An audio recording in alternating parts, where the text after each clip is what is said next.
అండి. అందరికీ నమస్కారం అండి. Welcome to my channel. ఇప్పుడు గజ్జెల దుర్గారావు గారు రచించిన మనసున మనసై అనే చక్కటి కథను చెప్పుకుందామండి. కరుణ వాటర్ బాటిల్, ఫ్లాస్క్, చిన్న టవల్ సంచిలో పెట్టుకు వెళ్దామా? కాళ్ళకి రెండేసి సాక్సులు తొడుక్కుంటూ అడిగాడు ఆనందరావు. ఎందుకండి? నడిచే దారిలో అన్నీ దొరుకుతాయట. ఎంత తక్కువ బరువుతో వెళ్తే అంత తేలికగా నడవగలం. సరే ఉండనియండి. మీకంటే ఎక్కువ తెలుసా ఏంటి నాకు? అంది కరుణ లగేజీ బ్యాగులకు లాక్ చేస్తూ. అయినా ఆ సాక్స్తో నడిస్తే ఏంటి, చెప్పులతో నడిస్తే ఏంటి? చెప్పిన మాట వినవు, చాదస్తం కాకపోతే రుసరుసలాడాడు ఆనందరావు. చిరునవ్వే సమాధానం కరుణ నుండి. ఇద్దరూ హోటల్ రూమ్ నుంచి బయటకు వచ్చి చిన్నగా నడుస్తూ రోడ్డెక్కారు. గిరి ప్రదక్షిణ చెప్పులు వేసుకుని చేయకూడదండి. ఏం కాదులే, సరే పదండి అందామే భర్త చెయ్యి పట్టుకుని అడుగులు వేస్తూ. రాత్రి 11 గంటలయ్యింది. శరత్కాలపు వెన్నెల వెలుగులో వాతావరణం ఆహ్లాదకరంగా ఉంది. సాయంకాలం బాగా కురిసిన వానకు తడిసిన చెట్ల ఆకులు నీటి బొట్లను రాలుస్తున్నాయి. రాత్రిపూట వ్యాపారం చేసుకునే షాపుల వాళ్ళు అన్నీ సర్దుకుని సిద్ధంగా ఉన్నారు. ఒక ఆధ్యాత్మిక శోభ కనిపించింది కరుణకి. భక్తి అంతా వ్యాపారం అనిపించింది ఆనందరావుకి. ఆనందరావు గుంటూరులో ఎంఆర్ఓగా పనిచేస్తున్నారు. ఇంకో 4 ఏళ్ల సర్వీసు ఉంది. కరుణ గృహిణి. 32 ఏళ్ల అన్యోన్య వైవాహిక బంధం వారిది. ఆయనది తీరికలేని ఉద్యోగం. నిఖార్సైన మనిషిగా డిపార్ట్మెంట్లో మంచి పేరు ఉంది. ఆనందరావు హేతువాది. గుళ్ళు పూజలు అంటే పెద్దగా ఇష్టపడడు. కరుణ మాత్రం పరమభక్తురాలు. చెట్టులో పుట్టలో రాయిలో రప్పులో సైతం దేవుణ్ణి చూసే తత్వం తనది. భార్య భక్తిని పూజల్ని ఎప్పుడూ అడ్డుకోలేదు ఆయన. భర్త నాస్తికత్వాన్ని ఏనాడూ తప్పు పట్టలేదు ఆవిడ. వాళ్ళకి 2 పిల్లలు, సుమన, సౌరభ్. బెంగళూరులో సాఫ్ట్వేర్ ఇంజనీర్ సంబంధం తెచ్చి ఏడాది క్రితం సుమనకి ఘనంగా పెళ్లి చేశారు. సౌరభ్ బీటెక్ ఫైనల్ ఇయర్ చదువుతున్నాడు. పిల్లల విషయంలో వారికి ఏమాత్రం సంతోషం మిగల్లేదు. భర్త సంతోష్తో గొడవపడి 2 నెలలుగా పుట్టింట్లోనే ఉంటుంది సుమన. కూతురు చెప్పిన కష్టాలు విని అల్లుడి మీద లీగల్గా యాక్షన్ తీసుకోవడానికి సిద్ధమవుతున్నాడు ఆనందరావు. మరోవైపు సౌరభ్ చదువు ఏమాత్రం ముందుకు పోవట్లేదు. అతనికి చదువు మీద ఆసక్తి ఉండట్లేదు. ఈ పరిణామాలలో వారింట ఒక నిశ్శబ్ద అశాంతి నెలకొంది. ఒకరోజు రాత్రి భోజనాలు అయ్యాక కరుణ ఆనందరావుతో, మనం పెద్దవాళ్ళం అయిపోతున్నామండి. నాకు మోకాళ్ళ నొప్పులు మొదలయ్యాయి. కోపడనంటే ఒకటి అడుగుతా అంది సోఫాలో భర్త పక్కన కూర్చుంటూ. ల్యాప్టాప్లో ఆఫీస్ మెయిల్స్ చూస్తున్నాడు ఆనందరావు. ఏంటన్నట్టు చూశాడు ఆమె వైపు తల తిప్పి. ఒక్కసారి అరుణాచల గిరి ప్రదక్షిణకి వెళ్దామండి. భక్తితో కాకపోయినా నా కోసం రండి ప్లీజ్ అందామే కాస్త బెరుకుగానే. నాకెక్కడ ఖాళీ ఉంటుంది కరుణ అన్నాడాయన కుదరదు అన్నట్లుగా. అదే దొరుకుతుందిలేండి, ప్రయత్నించండి. మీరు గుడిలోకి రావద్దు, పూజ చెయ్యొద్దు, కాస్త నాతో నా పక్కన నడిస్తే చాలు అంది కరుణ భర్తను ఒప్పించడానికి ప్రయత్నిస్తూ. కాసేపు ఆలోచించిన ఆనందరావు, సరేలే వచ్చే శనివారం వెళ్దాం అన్నాడు. కరుణ ఆనందానికి అవధులు లేవు. అలా వారి యాత్ర మొదలయ్యింది. ఆనందరావు కరుణ నడుస్తున్నారు. భక్తి పారవస్యంతో ప్రశాంతంగా కొందరు, ఉత్సాహపూరిత వేగంతో కొందరు, ఎలాగోలా ఓపిక తెచ్చుకుని కొందరు నడుస్తున్నారు. ఇంద్రలింగం దగ్గర 8 శివలింగాల రూట్ మ్యాప్ బోర్డు చూస్తూ ముందుకు వెళ్ళారు. 1 కిలోమీటరు నడిచేటప్పటికి కాస్త అలుపు వచ్చింది కరుణకి. అది గమనించిన ఆనందరావు, కరుణ కాసేపు ఆ బెంచి మీద కూర్చుందాం పదా అన్నాడు. ఇద్దరూ రోడ్డు పక్కన ఉన్న బెంచీ పైన కూర్చున్నారు. పిల్లలు కూడా ఉంటే బాగుండేదండి అందామె అరికాళ్లను ఒత్తుకుంటూ. ఏం పిల్లల్లే కరుణ, సుఖం సంతోషం లేని పిల్లలు అంటూ బరువుగా నిట్టూర్చాడు ఆనందరావు. ఈ అరుణాచలంలో గిరి ప్రదక్షిణ చేస్తే సమస్యలు తీరిపోతాయటండి అందామె నవ్వుతూ. అందుకే లాక్కొచ్చావా నన్ను అన్నాడు ఆవిడ వైపు చురుగ్గా చూస్తూ. ఎంతో ఇష్టపడి ఘనంగా పెళ్లి చేశాం. పిల్లని నానా కష్టాలు పెట్టి పంపాడు అల్లుడు. వాడిని లోపల వేయించి మక్కెలెరగదీయిస్తా చూడు అన్నాడు కాస్త ఆవేశంగా. రాక రాక గుడికి వచ్చాం. ఈ 2 రోజులు అన్నీ మర్చిపోయి ప్రశాంతంగా ఉండండి ప్లీజ్ అంది భర్తని శాంతపరుస్తూ. రాత్రి 12 దాటింది. రోడ్డుకి 2 వైపులా దీపాల కాంతిలో ఒక ప్రశాంత ఆధ్యాత్మిక చైతన్యం కనిపిస్తోంది నడుస్తున్న వారిలో. నైరుతి లింగానికి సమీపంలోనికి వచ్చాక, కరుణ, టీ తాగుదామా అని అడిగాడు ఆనందరావు. నేనే అడుగుదాం అనుకుంటున్నానండి. అక్కడ టీ స్టాల్ ఉంది పదండి అందామే. కూర్చోండి సారు అంటూ 2 ప్లాస్టిక్ స్టూల్స్ చూపించింది టీ స్టాల్లోని మహిళ. 30 ఏళ్లుంటాయేమో అటూ ఇటూగా. తెలుగు వాళ్ళ మీరు సంతోషంగా అడిగింది కరుణ. అవునమ్మా, ఇక్కడ షాపులు నడిపే వాళ్ళల్లో సగం మంది తెలుగోళ్లే అందామె గాజు గ్లాసులు వేడి నీళ్లతో కడుగుతూ. చక్కెర తక్కువ వేసి 2 మంచి టీ పెట్టు. ఏం పేరమ్మా నీది అంటూ అడిగాడు ఆనందరావు. లక్ష్మీ సారు. బిస్కెట్స్ ఏమైనా ఇమ్మంటారా అందామే. ఏం వద్దు, టీ చాలు. ఒక్కదానివే నడుపుతున్నావా షాపుని అడిగాడాయన. లేదండి, ఇదిగో షాప్ లోపల నిద్రపోతున్నాడు మా ఆయన. సాయంకాలం అంతా గొడవాడి తాగొచ్చి పడుకున్నాడు అంది నిష్ఠూరంగా. ఆనందరావుకి కోపం వచ్చింది. ఆడకూతురు ఒక్కతే కష్టపడుతుంటే తాగి దున్నపోతులా పడుకున్నాడు చూడు రాస్కెల్ అనేశాడు. షూ, ఊరుకోండి, మనకెందుకు అంది కరుణ భర్త చేతిని తడుతూ. టీ బాగుందమ్మా, వెరీ గుడ్, చాలా బాగా చేశావు అంటూ 100 రూపాయలు ఇచ్చాడు ఆనందరావు. చిల్లర ఇవ్వబోతుంటే ఒక్కదానివే కష్టపడుతున్నావు ఉండని అన్నాడు.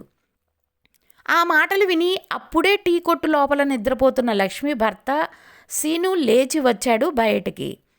అతన్ని చూస్తూనే, ఏమయ్యా, ఆడమడిచి రాత్రిపూట కూడా కష్టపడి పనిచేస్తుంటే బాధ్యత లేకుండా తాగి పడుకున్నావా అని అడిగాడు మొహం మీదే.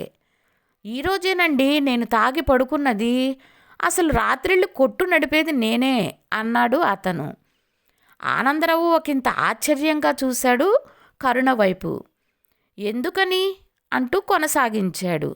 ఏం లేదు సారు, సాయంకాలం ఇద్దరికీ పెద్ద గొడవ అయింది, తట్టుకోలేక తాగొచ్చి పడుకుండిపోయా అన్నాడు అతను స్టూల్స్ సర్దుతూ.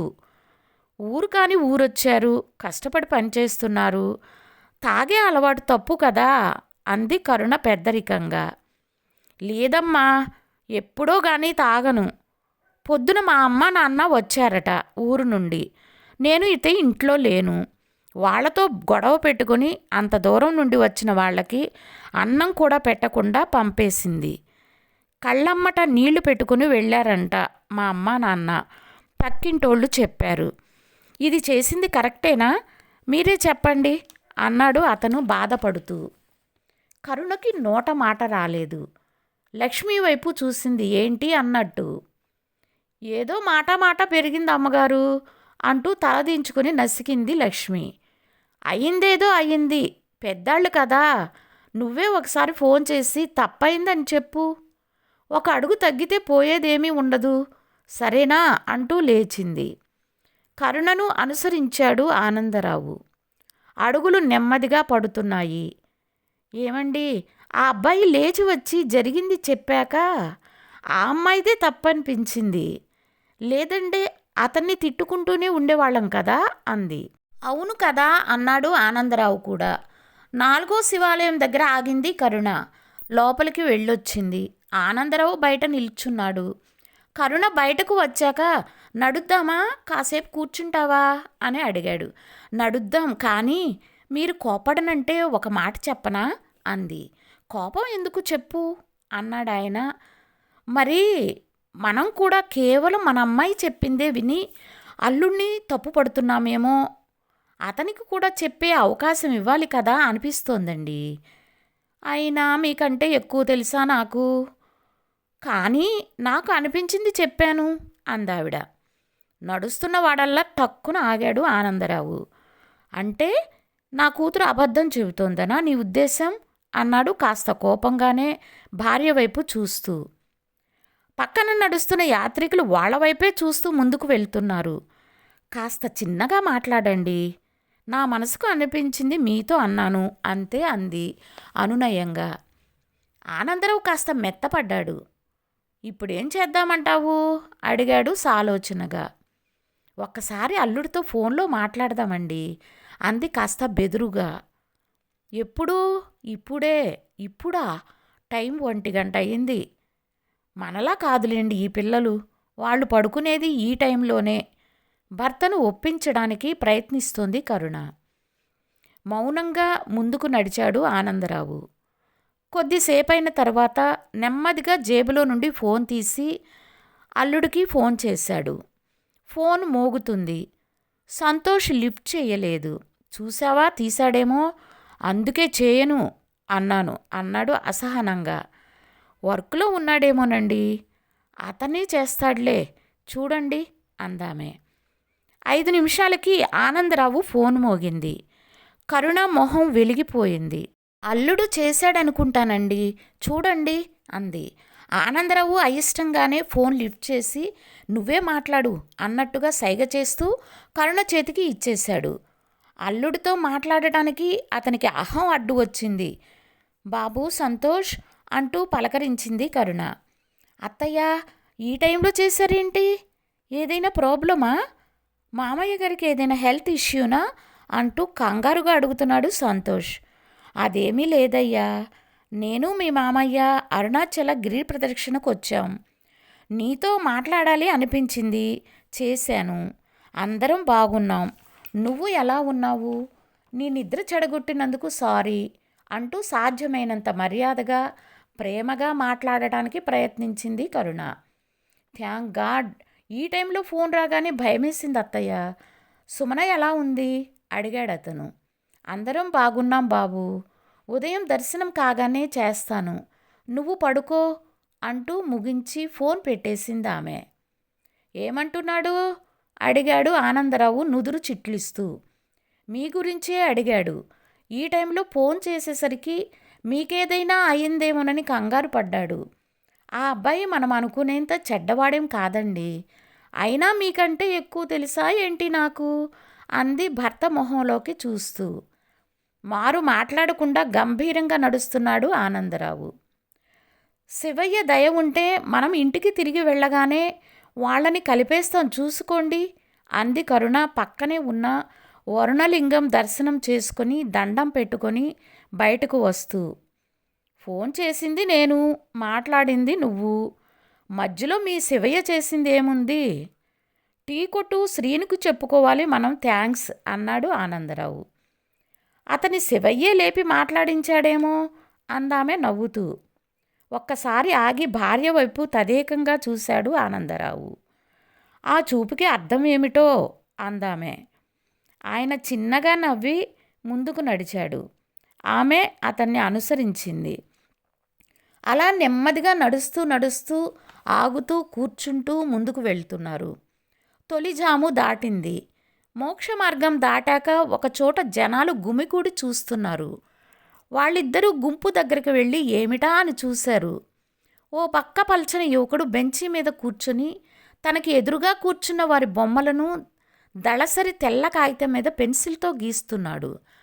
వాళ్ళు ఇచ్చిన డబ్బులు తీసుకుంటున్నాడు. అతను గీసిన బొమ్మల్లో జీవకళ ఉట్టిపడుతోంది. అతను అద్భుతమైన కళాకారుడిగా తోచింది ఆనందరావుకి. కాసేపు చూసి జనాలందరూ పల్చబడ్డాక అతనికి ఎదురుగా కూర్చున్నాడు ఆనందరావు. అంకుల్, మీ బొమ్మ గీయమంటారా అని వినయంగా అడిగాడతను. మా ఇద్దరినీ కలిపి గీస్తావా అడిగాడు ఆనందరావు. 10 నిమిషాల్లో గీస్తానండి. వారిద్దరి చిత్రాన్ని గీసి ఇచ్చాడతను. అబ్బా, ఎంత బాగుందండి అంటూ మురిసిపోయింది కరుణ. మీలాంటి కళాకారులు ఇలా రోడ్డుపైన ఉండకూడదోయ్.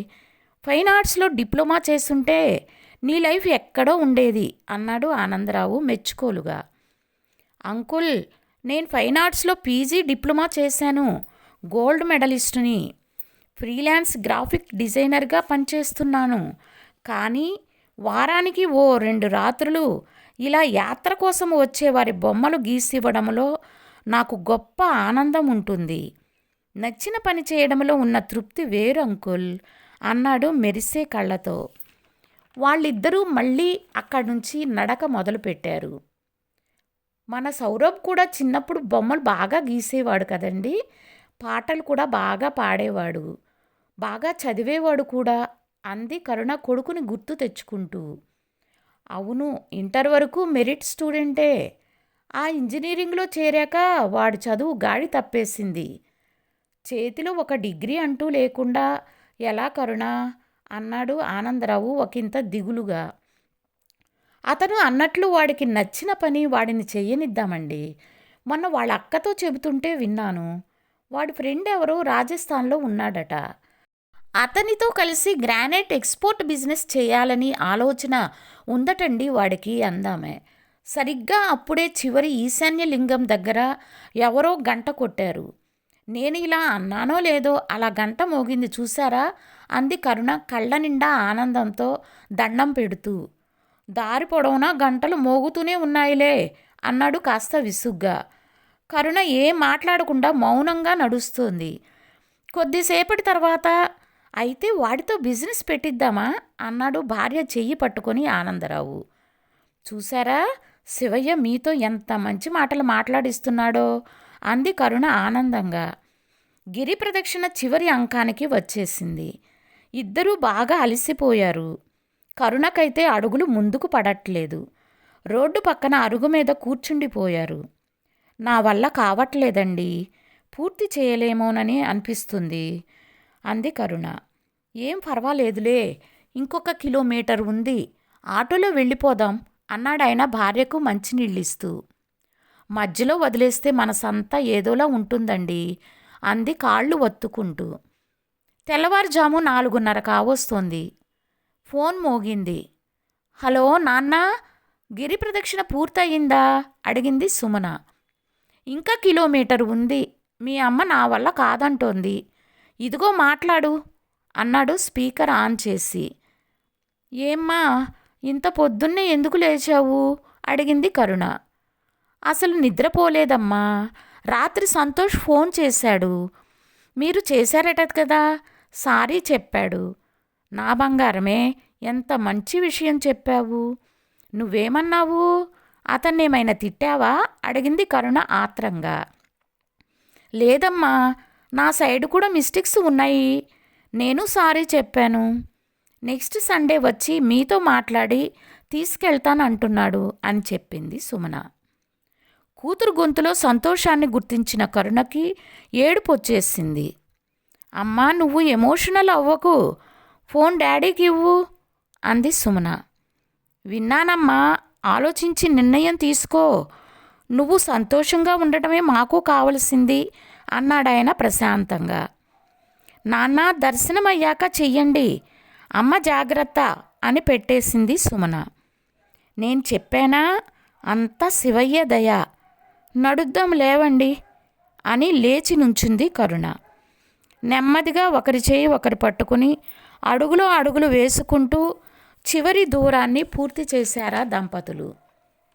ఉదయం 5:30 కావస్తోంది. వాతావరణం ప్రశాంతంగా ఉంది. కార్తీక మాసపు అరుణోదయ శోభ ఆకాశమంతా పరుచుకుంది. రాజగోపురం ముందర ఒత్తులు వెలిగించి దీపాలు పెడుతున్నారు ప్రదక్షిణ పూర్తి చేసిన వారు. నేను వెలిగిస్తానండి అంది కరుణ. పక్కనే దుకాణం నుండి కావలసినవి తెచ్చి ఇచ్చాడు ఆనందరావు. కరుణ చేతులు వణుకుతున్నాయి చలికి. అగ్గిపుల్లలు చల్లగాలికి ఆరిపోతున్నాయి. ఆమె దీపం వెలిగించలేకపోతుంది. అలా కాదు, నువ్వు చేతులు అడ్డుపెట్టు చెబుతాను అంటూ అగ్గిపెట్టు తీసుకున్నాడాయన. ఆమె అరచేతులు 2 అడ్డు పెట్టింది. ఆయన 2 అగ్గిపుల్లలు తీసి ఒకేసారి గీసి టక్కున వెలిగించాడు. కరుణ మనసు ఉప్పొంగిపోయింది. ఏమండి, మీరు గుడి ముందర దీపం పెట్టారు అందామే కళ్ళ వెంట ఆనంద బాష్పాలు జలజలా రాలుతుండగా. లేదు లేదు, నేను నీకు సాయం చేశాను అంతే అన్నాడు ఆనందరావు స్థిరంగా. ఆమె జ్యోతిని కళ్ళకు అద్దుకుంది ప్రశాంతంగా. ఒక్క రాత్రిలో పిల్లల కష్టాలన్నీ తేలికైపోయాయి. దేవుడు ఉన్నాడండి, అయినా మీకంటే ఎక్కువ తెలుసా ఏంటి నాకు ఆమె గొంతు జీరబోయింది. ఏడవకు. బయట ప్రపంచంలో తిరుగుతూ ఇంట్లో సమస్యలకు మూలాలు తెలుసుకోలేకపోయాను. 4 గోడల మధ్య ఉంటూనే ప్రపంచాన్ని చదివేశావు నువ్వు. నాకంటే నీకే ఎక్కువ తెలుసు అంటూ ఆమె భుజం తట్టాడు ఆనందరావు. గిరి ప్రదక్షిణ ఫలితంగానే సమస్యలు తేలికైపోయాయి అని బలంగా అనుకుందామే. సమాజంలోని మనుషుల పోకడలని దగ్గరగా చూడడం వల్ల ఇంట్లో సమస్యలకు పరిష్కారం దొరికింది అనుకున్నాడు ఆయన. ఆమె మనసులో ఏముందో ఆయనకి తెలుసు. ఆయన మనసులో ఏమనుకుంటున్నాడో ఆమెకి తెలుసు. ఆకాశం 4 చినుకులు రాల్చి అక్షింతలు చల్లింది వారిపైన. కథ సమాప్తమండి. ఈ కథ గనక మీకు నచ్చినట్లయితే కథ ఎలా ఉందో కామెంట్ చేయండి. ప్లీజ్ లైక్ చేయండి, సబ్స్క్రైబ్ చేయండి. Thank you for watching.